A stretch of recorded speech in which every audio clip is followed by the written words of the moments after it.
Hi everyone, I'm Dr. S. This is Physiology for Students. Today we're going to cover cell functions. This is the second in the series of clinical physiology lectures. Join me and we're going to review some cell biology.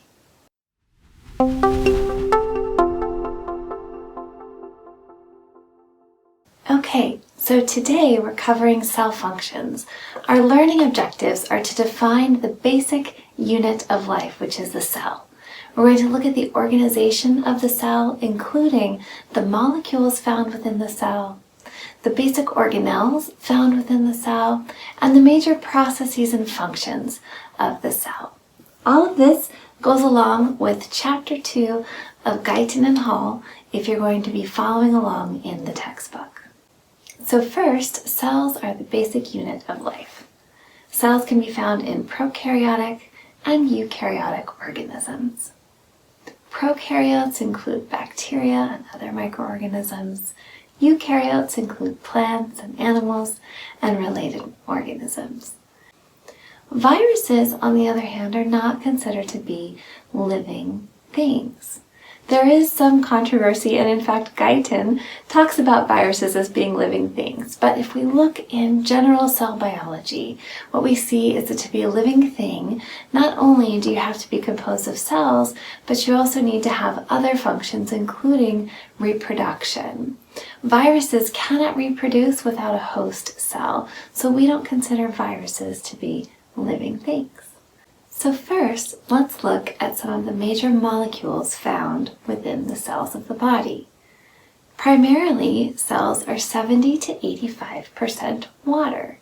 Water forms the major solvent with which the molecules or solutes within the cell can dissolve. So remember back to your chemistry. When we define a solution, there's two major parts to a solution. The solvent, which in this case is the water or the liquid, and the solute, which is the molecule or group of molecules that are dissolved within that liquid. Next are ions. Ions are small, charged molecules, which are important for many cellular reactions. They're also important for chemical and electrical gradients across the membrane, which we'll learn about more as we talk about, for example, electrochemical properties such as neurotransmission. Some important ions are sodium, potassium, calcium, and then others like bicarbonate, phosphates, sulfates, magnesium. All of these are important charged molecules found within the cell. Next is proteins. Proteins are composed of amino acids. Amino acids are bound together by peptide bonds, and that's what I'm showing you here in this diagram. So amino acids group together in peptide bonds to form proteins. The proteins within the cell are genetically determined. We'll talk about that in the next lecture when we talk about DNA and genetics. Proteins have many functions within a cell, including forming channels and transporters across the membrane, also enzymes for enzymatic metabolic reactions within the cell. Proteins can also be structural, forming the cytoskeleton components and many other structural units within the cell. Next, carbohydrates. Carbohydrates are the sugars and starches, monosaccharides, and polysaccharides that are important for providing nutrients for the cells. Of course, carbohydrates can have many other functions as well, but this is the primary function within the cells. One of the most common monosaccharides in the cell is glucose. And for example, glucose can bind together to form glycogen, which can be stored as a readily available storage site for glucose, particularly in liver and muscle cells. We'll talk about this further when we talk about cellular metabolism. Lipids. Lipids are fats and oils. They make up only about 2% of the cell mass, but they have a very important function, particularly the phospholipids that make up the cell membrane. But other lipids include sphingolipids, cholesterol, and steroid hormones. Because lipids are insoluble, hydrophobic, they don't dissolve in water. Phospholipids in particular are important for separating compartments and forming barriers within the cell. This brings us to the plasma membrane. The plasma membrane surrounds the cell, separating extracellular and intracellular compartments. The plasma membrane is selectively permeable, meaning that only certain molecules can pass through. It is composed of hydrophilic heads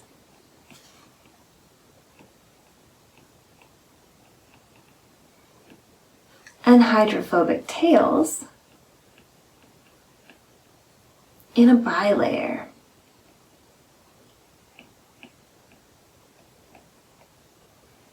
Meaning that as they line up along the outside of the cell, they're composed of a double layer in which those hydrophobic tails are touching each other. That forms a large hydrophobic region, separating the water or the solution on the outside of the cell from the solution on the inside of the cell. That is the extracellular from the intracellular fluid. Embedded within those phospholipids are proteins that form carriers, channels, and other important proteins within the membrane, such as enzymes. Cholesterol is also found within the membrane, and it's important for the fluidity of the membrane. And also carbohydrates, which can be attached to the lipids to form glycolipids.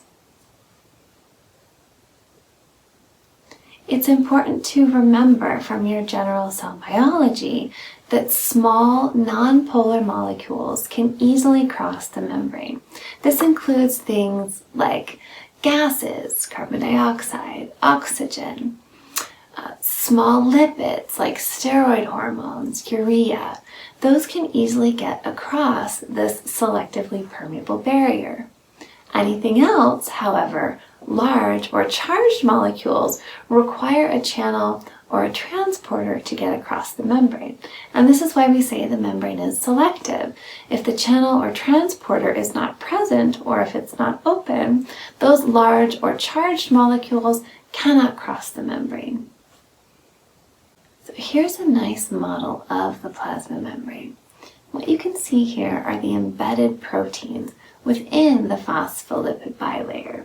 So let's take a look at some of those embedded proteins. Here we have diagrammed a channel, which can allow the passage of certain molecules across the membrane.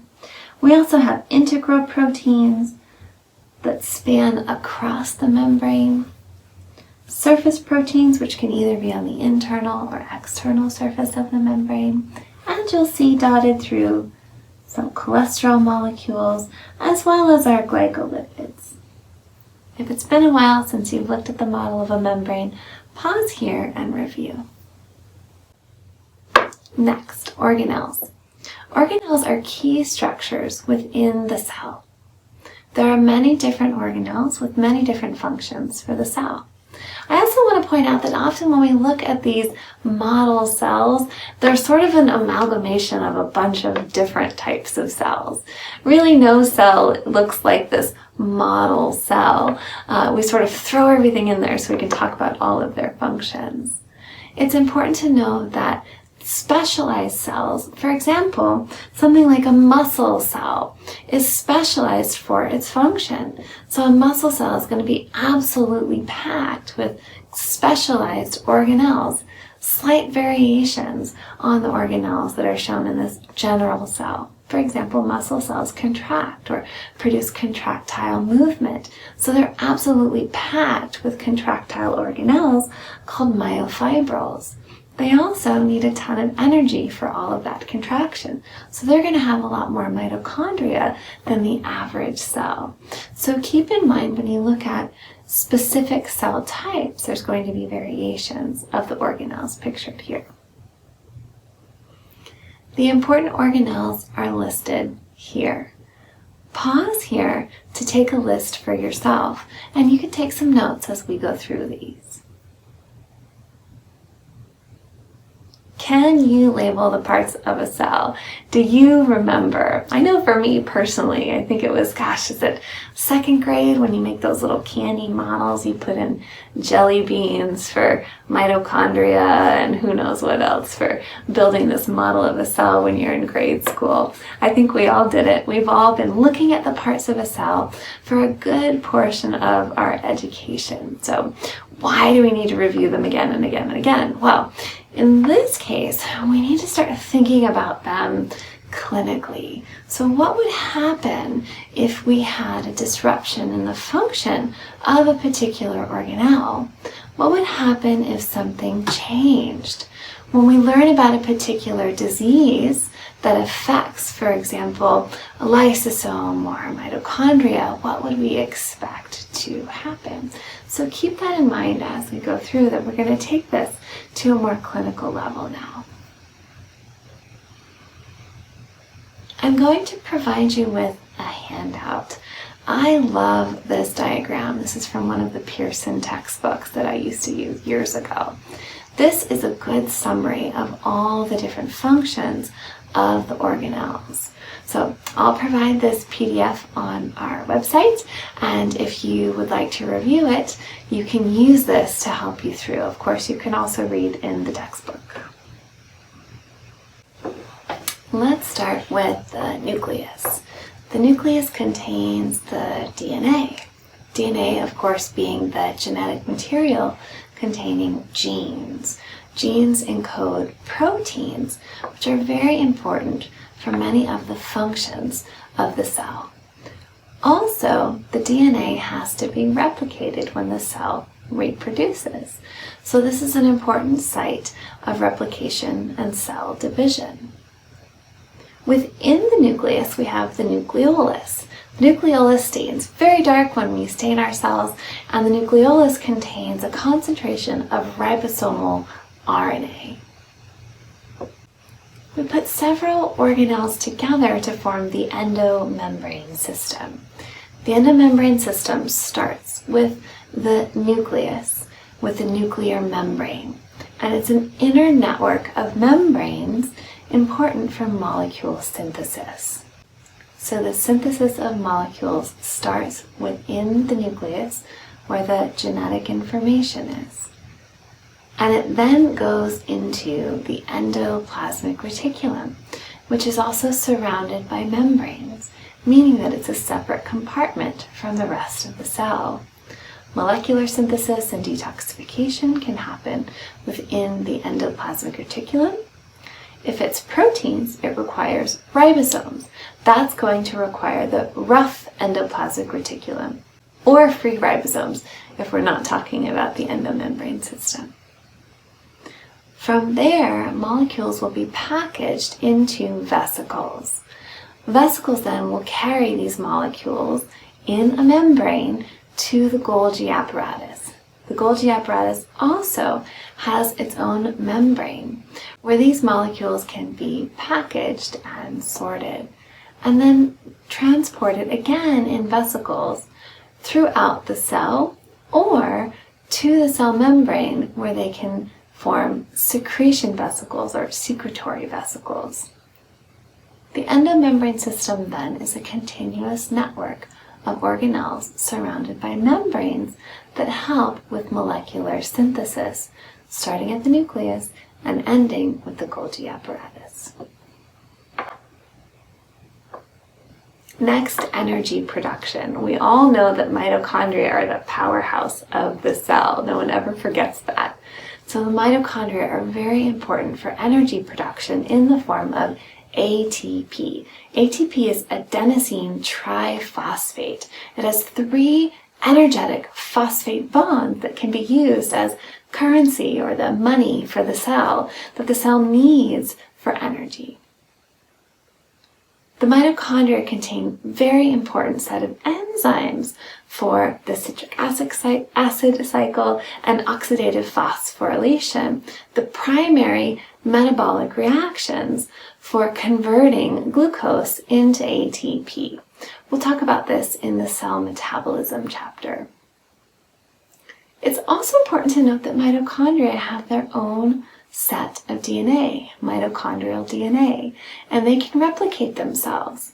It's important to note that this mitochondrial DNA comes from the maternal line or from the mother. So if you have a mitochondrial disease, it comes only from the mother's mitochondria because it is the egg cell that contains the organelles that are donated to the embryo.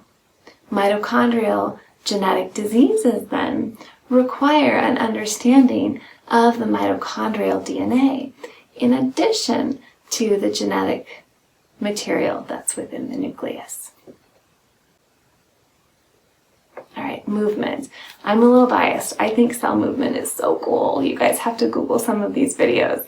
So there's a lot of different types of movement that different types of cells are capable of. Amoeboid movement is movement of an entire cell. An example of this type of movement is seen when we see white blood cells migrate to the site of injury. They use chemical signals to know where to go when there's an injury to the body. They migrate over using this amoeboid movement. And we won't get into the weeds about the different types of amoeboid movement, but basically you're moving the whole cell using movement of either the cytoplasm, the cytoskeleton, or some combination of getting that cell from one place to the next. Another important type of movement is ciliary movement. Cilia are tiny hair-like projections on the surface of a cell, particularly certain types of epithelial cells. Cilia make a sweeping motion. An example of ciliary movement is found in the respiratory epithelium, where there's a mucus and a water layer, and the cilia take the debris that's trapped in the mucus and they beat that mucus up towards the exit of the airway to get the mucus and gunk out of the respiratory epithelium. Now, I don't do a lot of cancer research, but I've heard that smoking damages the cilia, and that's why there's a typical smoker's cough when people have smoked for too long. There's a lot of other damage, of course, that smoking does to the lungs, but keeping those cilia from functioning properly prevents that mucus and debris from being swept out of the airway. Finally, contractile movement.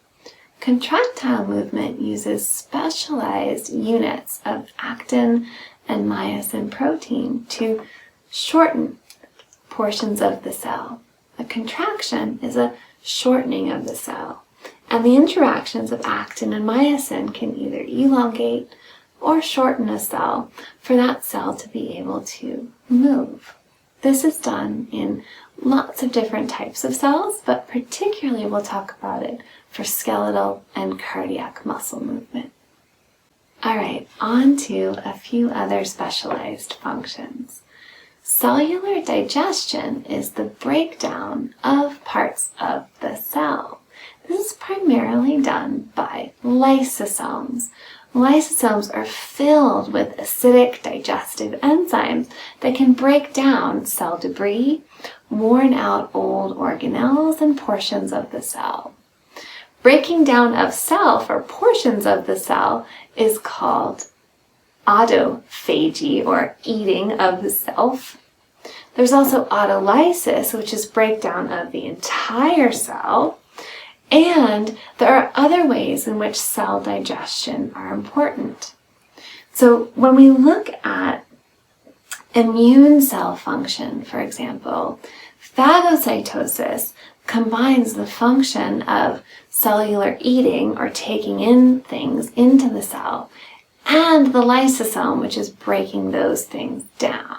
So for example, you have a bacteria that has gotten into a site of injury. You'll have the phagocytic cells come in, engulf that bacteria through phagocytosis, and then the lysosomes will merge within that cell to break down the bacteria.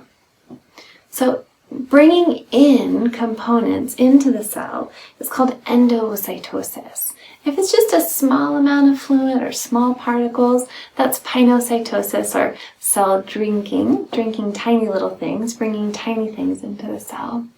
If it's large materials like this bacteria we just talked about, or large components of debris, then that's phagocytosis. So phagocytosis is very important for many different cells. Those cells we consider phagocytes. So I've listed some important phagocytes: neutrophils, macrophages, monocytes, eosinophils, and osteoclasts.